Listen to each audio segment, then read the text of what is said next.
A Cuppa Joe Nintendo is powered by the You, Me, and Capri Patreon. We want to say thank you to some people, starting with our Diamond executive producer, Vulcan Logic, our Platinum producer, Robbie Bobby Miller, and then to our Gold level patrons like James Johnson, Ryan Turford, Egg Shen, Nasty Boots and Tammy, Joel Brooks, and Jonathan Brown. Thank you everyone for all of your support. Not. You're just getting started. I just wait till Animal Crossing is done.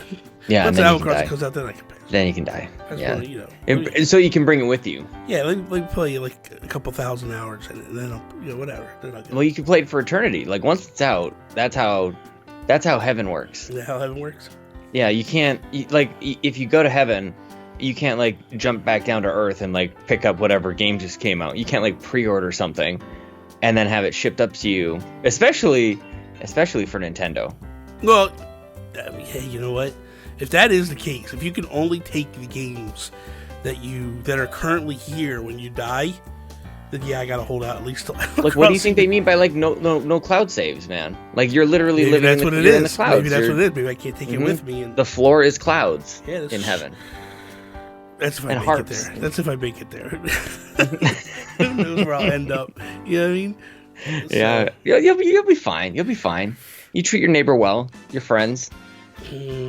Sometimes. No, I think I tried to anyway. It's amazing that they let us in here, Bobby. No kidding. The whole virus thing going on. We showed up without masks or whatever. When was the last time you washed your hands? A little while ago. Yeah, like you wash your hands. You know, I heard like only like 35% of men like wash their hands coming out of the bathroom. I do every time. Dude, I believe it. I see it. I even go as far as I grab a paper towel. Oh yeah, and just like wring it out. No. For the handle. Oh, I thought you were just like killing the earth. Well, no, I'm not going to carry it today. No, when I leave the bathroom, I'll carry it with me to grab the door because I know that most guys don't do that. Actually, that's funny because I was going into the whole situation, the bathroom situation, trusting that people would do that. Not anymore, man. Not anymore.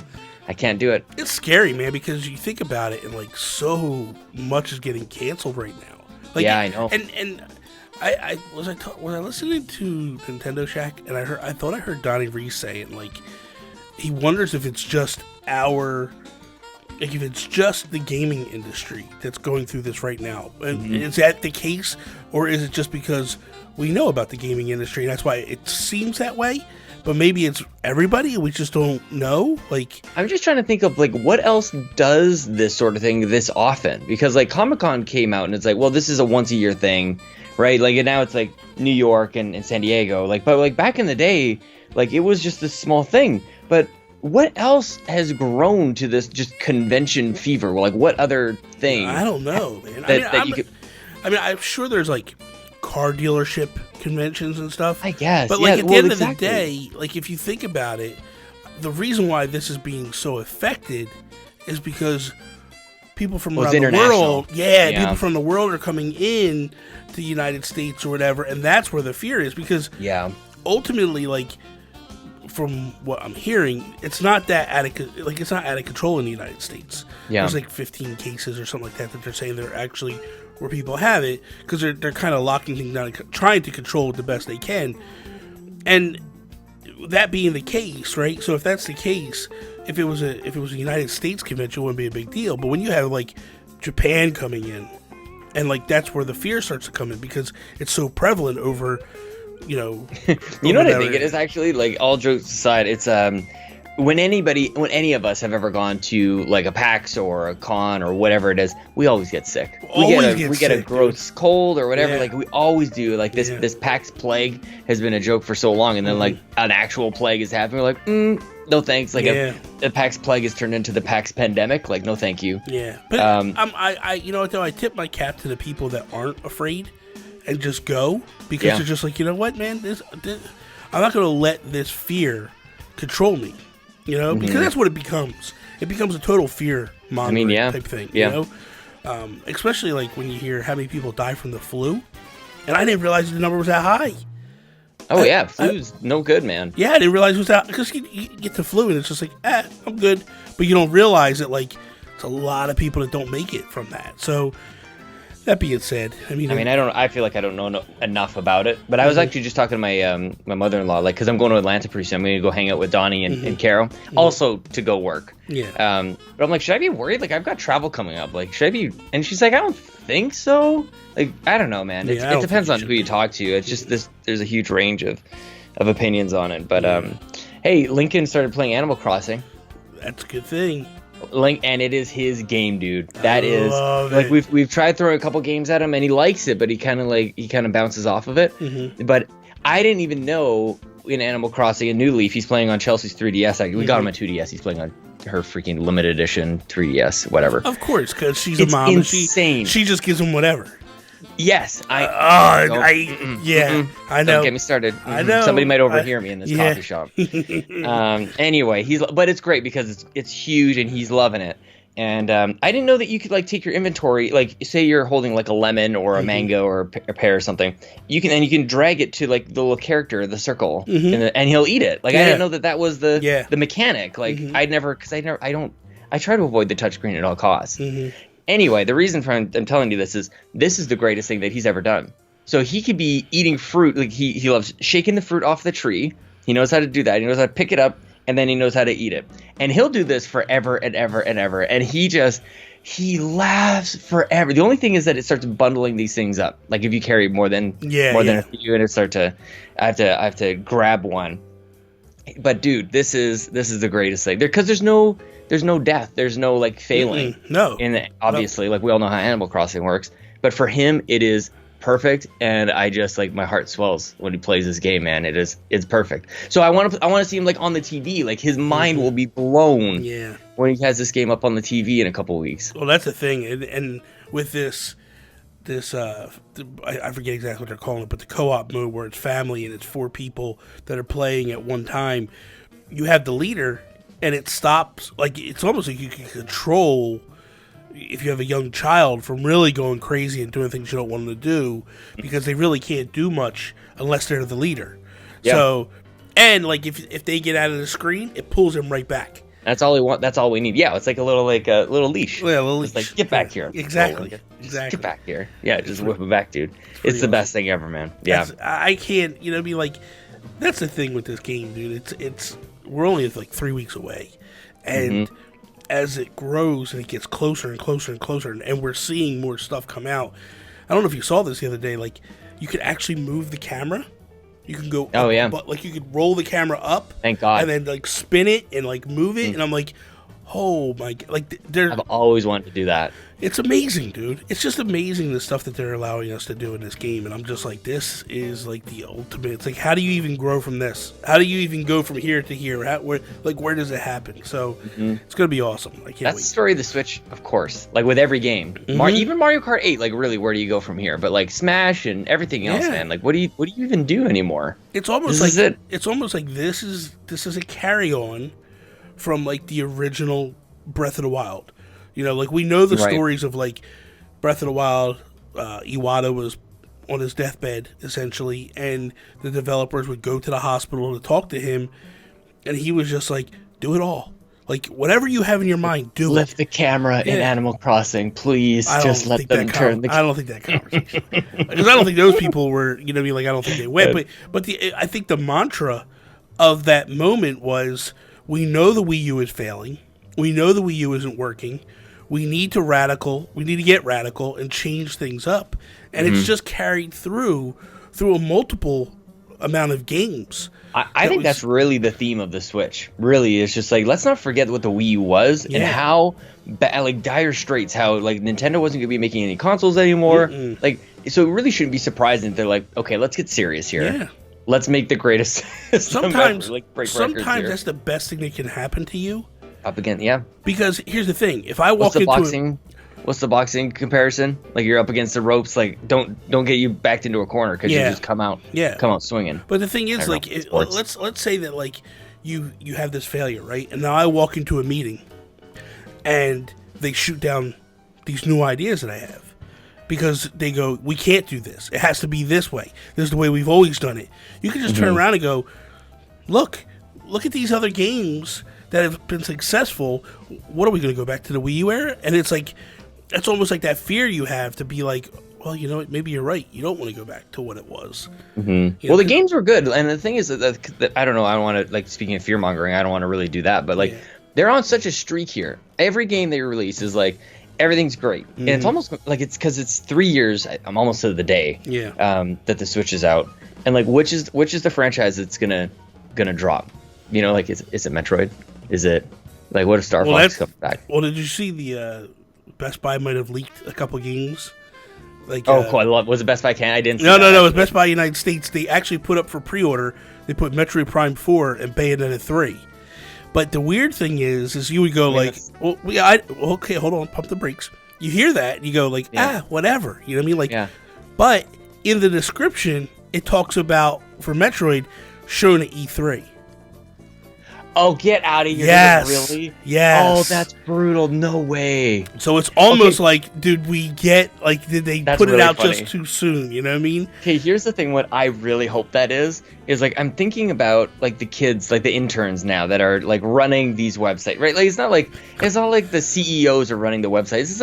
It's these tech kids, like people like us, really, who are like populating these. So, like, I honestly hope it's a troll, not because I care about that being spoiled for E3, because I hope like hell that it's shown at E3. Yeah. I just hope that somebody's having fun with us, because that would be incredible. And I hope they're giggling with their friends or whatever, and they're just like, oh, I got him. Yeah. I got him good. Like, when have you ever seen a game description when a game was unveiled at E3 that said, this game was unveiled at E3? That doesn't happen. It's not a thing. Do you want to... I feel like I want to put a message out to people, right? To like YouTubers and influencers in general. To just be like, would you stop predicting when we're going to get a Nintendo Direct? Yeah. Because I feel like at this point, Nintendo just goes, okay, push it another week. We could wait. Yeah, well, they're doing the whole... The purpose of the Direct is like promotion and marketing and staying top of mind. So like, we're good. We are top of mind, obviously. We could do zero. Actually, did you see a fan made a Nintendo Direct in Mario Maker 2? No. Yeah, I was looking on Kotaku. They made like a level that it's like a series of announcements, right? So they've got like this music and everything. Like you have to check it out. So it's like 2 minutes long, and it's basically just like an automatic level. You just kind of like move through, right? But it has all these announcements. It's got Breath of the Wild 2, and then there's like an indie section. So like as you're kind of like walking from left to right in the level, there's like these little squares, and these just little like montage of just like enemies like bouncing around and stuff. So it's got this little indie montage, and then goes like one more thing, and Galaxy music starts to play. That beautiful orchestra starts to play. It's like this fall 2020. Oh, by the way, it said Breath of the Wild 2 is 2029. That was the first announcement. So it's a troll type thing, right? So by the end, it goes Mario Galaxy 3, and it's got this beautiful like pixel art like princess, this giant thing that's made up of like gold P switches for her hair and all this stuff. And then it goes Mario Galaxy 3 is a mobile game. And then it goes, so it's great, man. So people are getting fed up about the Nintendo Direct situation. They're just making their own in. I think this should be a thing. This should be a thing in Mario Maker 2. Yeah, I'm definitely whatever. You know what I mean? Like at this point, it's like I want something, and I feel like, excuse me, I feel like by March we should have something, but I'm also like, I just don't even care anymore. Why would they, but at this point, really, you know, and I was why looking say at anything? the release schedule. Why say anything? But like, Animal Crossing is coming in 3 weeks. Just let Animal Crossing do its thing. Why would you ever detract from Animal Crossing at this point? Yeah, There's nothing happening in March on Switch. There's zero. No. So this thing is going to go off like a nuclear bomb and just lay waste to everything around it. So that would include news. So everybody can just chill. We got Animal Crossing. You got the thing that thing's going to sell like 20 million copies, man. The coolest thing I heard this week, I think this is the most amazing thing in the world. So apparently there was a 95-year-old woman in Japan who has an original Game Boy. I love it. And she plays it every day, right? Yeah. It broke. Stopped working. Oh, no way. She contacts Nintendo. Yeah. Nintendo goes into their vaults and pulls out a brand new pristine one and gives it to her. No way. Yes. I was like, this is amazing. how much is that worth? I don't even know, man. That's like brand new in a box. Brand new in a box, never been touched. Like, yeah, wow. Yeah, it's just I wonder how many they have. Like, you got to wonder, like that inventory management and all of it. Holy crap! I mean, let's be honest. They probably just gave her a Game Boy Classic. You know what I mean? Like the one that was supposed to be. She wouldn't even know. She wouldn't know. No way, dude. Yeah, that's pretty awesome. No, that's pretty awesome that they gave her that, and I heard that, and I was like, that is just pretty cool. And it's the tale of what Nintendo typically is known for. I feel like they got one of the best customer services there is. Anytime you hear like people calling Nintendo, it always seems like it's a good result. Like they always give something, or they're pretty good. You know, they're good about things. Mm-hmm. Unless you're calling because you want, you're calling the power hotline. You got a question. Dude, I was just listening to our first episode of We the Gamercast, and I was listening to you tell that story. Yeah. They're like lying to you. Yeah. But not only that, like I remember specifically, like, hey man, is there a code to get to Mike Tyson? No. Yeah, I know they should have lied to you. No? And then like a year later, here comes the code showing up in Nintendo Power, and I'm like, you flat out lied to me. He just didn't know. Maybe they didn't know. They knew. Maybe they didn't know. They knew. Come on. Bobby, what's going on with Platinum right now? Did you see the Platinum stuff that's happening? They're announcing another game. There's a new game. Yeah. That Project GG a Go-Go something. Yeah. And all of a sudden, it's like this is part of a hero trilogy. Did you know that A Beautiful Joe and like Wonderful 101 were leading up towards like a trilogy? Like they kind of look alike, but were they connected? I have no idea. Well, now it is. Yeah. The thing is, man, I am just really on this wagon of it doesn't move the needle at all for me. Yeah. At all for me. Like, I just don't get excited for Wonderful 101 at all. And it's sad because it's got all this momentum and all this hype built around it, but like, I don't know that I'm going to even buy the game. Like, I could not get into it on the Wii U. And it's one of these games that, like, when it got announced, like, I'm like, okay, I'm happy for the people that are fans of this. But, like, man, who really... I mean, obviously people want it, because it did what it needed to do on Kickstarter. But it's just, I don't know, I'm taken aback by it a little bit. In terms of the excitement for it, it just throws me for a loop. I think it just shows how dry it is right now, honestly. Like, I'm still playing my Christmas games. Really, and like a little bit of Tetris 99, like just. Oh man, I'm not really playing anything new. That's the whole thing. I was playing Shaq Fu yesterday, man. I saw that you're playing Shaq. Yeah, that's kind of what I mean. That kind of proves my point, Bobby. If you're really being honest. No, Sean. Well, first off, it was a free game. It was given to me for free. Okay, a couple years ago, was it NBA Playgrounds was they promised an update. The update was super late, and they were like, "Hey, look it, for sticking with us, we're gonna give you Shaq Fu for free." And I was like, okay, cool, this is awesome. I didn't even touch it. I never touched it. And then the other day I was like, oh, I got this game, let me check it out. It's a beat 'em up. It's just a side-scrolling beat 'em up. And man, the writing's actually funny. Yeah. You know what I mean? Like, you're playing it, it's like, this is so cheesy, but it's so funny. Like, they really lean into, like, how bad the Shaq Fu games were on the Super Nintendo. Mm-hmm. But it's actually fun. It's a good game, man. That's good. It's actually, it gets a little repetitive. Like, sure. You feel like you're just beating people up just to beat them up and all. But that's what beat 'em ups are anyway. So but it's not that bad. That kind of proves my point, though, right? Like that, I'm still okay to be playing like Diablo, and I'm still okay to be playing like Marvel Ultimate Alliance and things like that. Good games are good games, man. If you have them, play them. You know what I bought the other day because it was on sale on the eShop for $4.99, and that's why I bought it. Unravel 2. Oh, nice! I never got to that one. That first one was really good. The second one, I'm enjoying it. Now, I'm playing, and it feels really kind of easy. You know what I mean? Like, it's kind of like a more of a, like, to me, it feels like you're just kind of walking through the levels. It's and you're scenic. and it's just the ambiance and stuff. But it looks pretty damn good on the Switch. I was a little bit shocked that it would look that good and play that good. But yeah, it's not bad for $4.99. Come on, how could you not? Well, and all the Dooms went on sale as well. Everybody's buying all the Doom games too, man. Come on, dude, that game was so old. Why was it even the price that it was to begin with? That's true enough. Like, come on, man. Well, kind of gets it. Sometimes these retro games are just way overpriced. Yeah. Well, then at least they're there. At least they're there, man. Yeah, that's there's true. a lot of games that aren't theirs that people probably would pay that inflated price about. But that's the other game that's coming out this. I said there's nothing coming out this month, but Doom's coming out too, man. Don't forget. Yeah, Doom was same day. And apparently the port's looking pretty good. That's what I hear. That's what I'm hearing. Probably not where I'm going to play it, but I don't know that. To be honest with you, I enjoyed the first one a lot. You know what I mean? I go on record as saying, like, people know that I'm not able to play first-person shooters, but I remember playing the original Doom and just pushing through to do it. So it was, it's pretty awesome. What's got me really upset right now? Dude, I cannot for the life of me find my Breath of the Wild cartridge. Oh, get out, really? At all, dude. I've been looking. It's got to be in one of those switches. Have you checked in every switch? No, I only use 2 switches, so it's not in either one of those, right? I checked every single game case that I have, thinking like maybe I dropped it into one by mistake.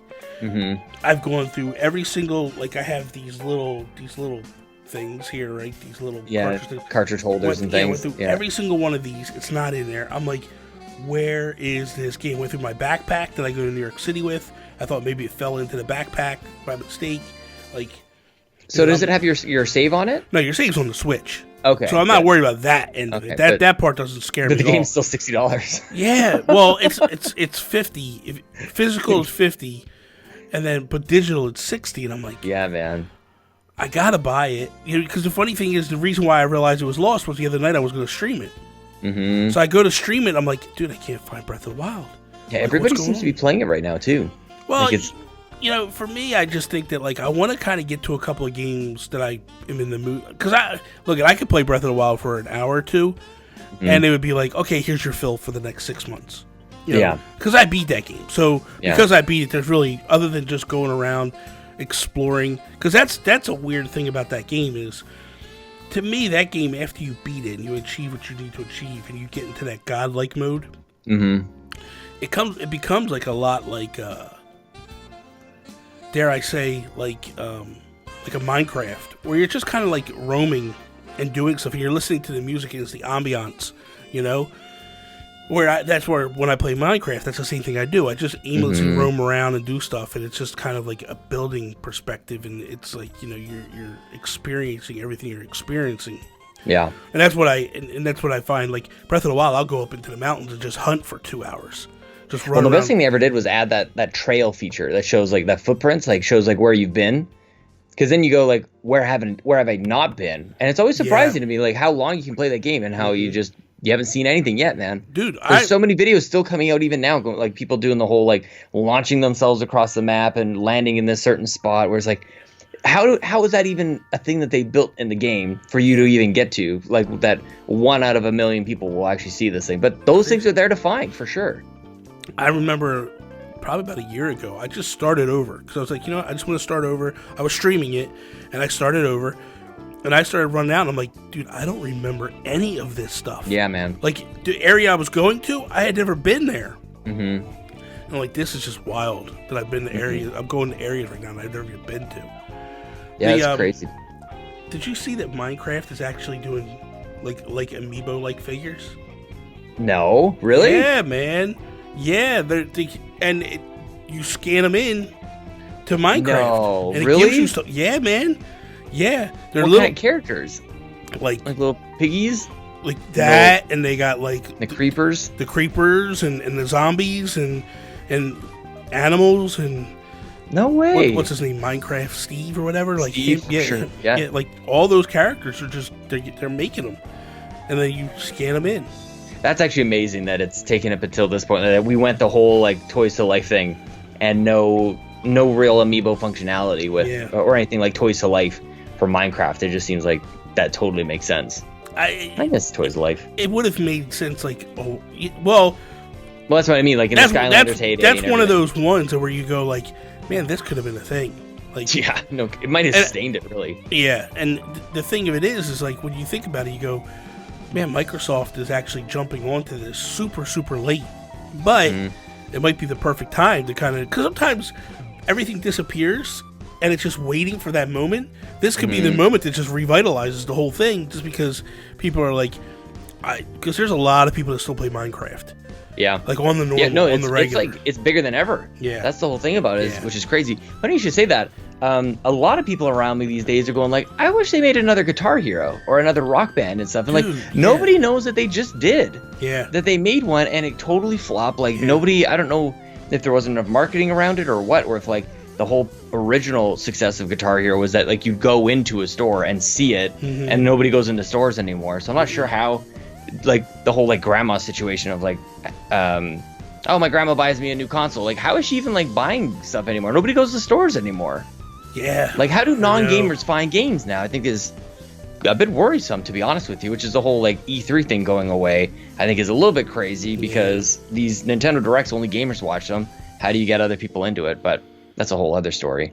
I want to ask you something. Did you see that there's a new Pokestop for Etika? Oh, I did see that. His memorial amazing, in Brooklyn. Dude, they have so many things going on in that game, and it's so enormous, and it's literally worldwide. And for them to do that, well, I thought of you immediately when I saw that. What happens is once you reach a certain level in Pokemon, you can then go and apply and say, I want this to be a Pokestop. Oh, I didn't realize that. Yes, you have to be like the top level. I think it's level 40 or 50, whatever it is. Whatever the top level is. Once you reach that, one of the perks is you could go places and apply to be... Oh, that's cool. You know, be like, hey, this needs a Pokestop here. And then they look at it and they go, hey, you know what? Boom. But it's so nice. That is cool. That they did that for of all people, man. You know, it's a gorgeous mural that they got there. That is so gorgeous, man. They did such a great job with that. It is, man, it is such... I was thinking about him the other day because I was watching because this is one of the first, like, announcement things that he's just not there, you know? Yeah. And that was the Nintendo Direct with Animal Crossing. And him during... he was the one that started it. Like, when you watch these reaction videos of people freaking out, he was the original. Yeah. You know, and he was the first one to do it, and everybody like, oh my God, I'm going to do one now, and I'm going to do one now, and I'm going to do one now. But this guy, you know, like, for all of his faults that he had, and we all have faults, he was such, you know, he really came from the heart with what he did. And, you know, it's a shame. It's such a tragic tale, you know what I mean? But, like... Yeah, that was so amazing to see them do that. Like when I saw that this week, I was just like, oh, that's so special. That's so perfect, man. Yeah. So perfect. Because he's one of the ones that Nintendo wouldn't, because of the controversial side, Nintendo wouldn't bring him in the fold. Yeah. And I do know from talking to a particular influencer that he approached Nintendo numerous times, and Nintendo finally said to him at one point, like, stop. It's never going to happen. Like, just just let it go. We're not going to make him an influencer, and that was basically it. Like, so, and I don't even know that Etika wanted to be an influencer.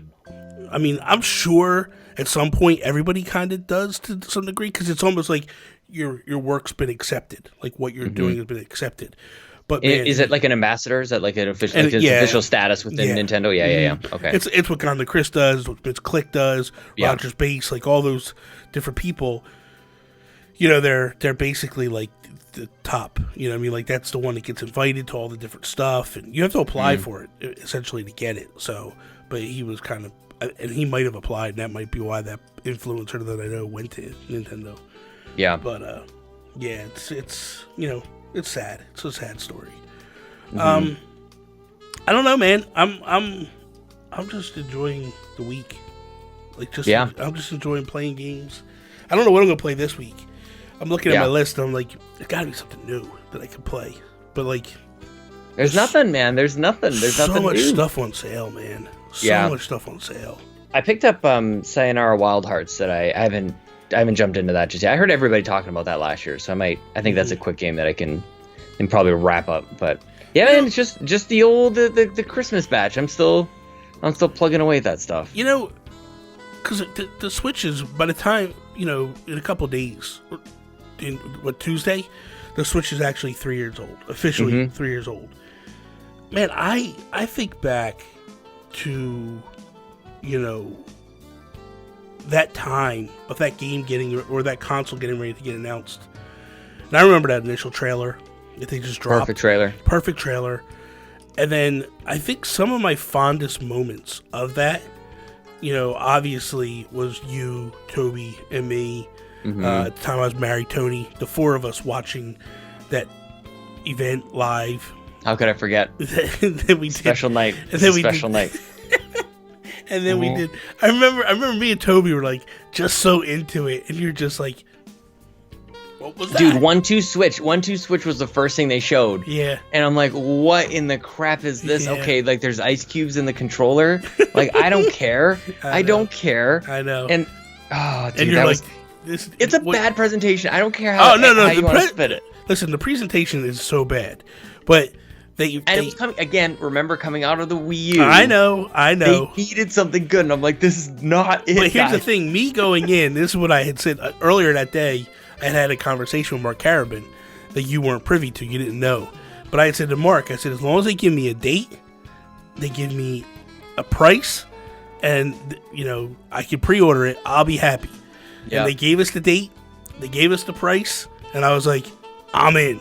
And you were just like, there's no games. I'm like, I'm in. And you're like, so that was like frustrating. And I remember in the middle of we're doing the podcast, I just stopped because I started pre-ordering because they went live.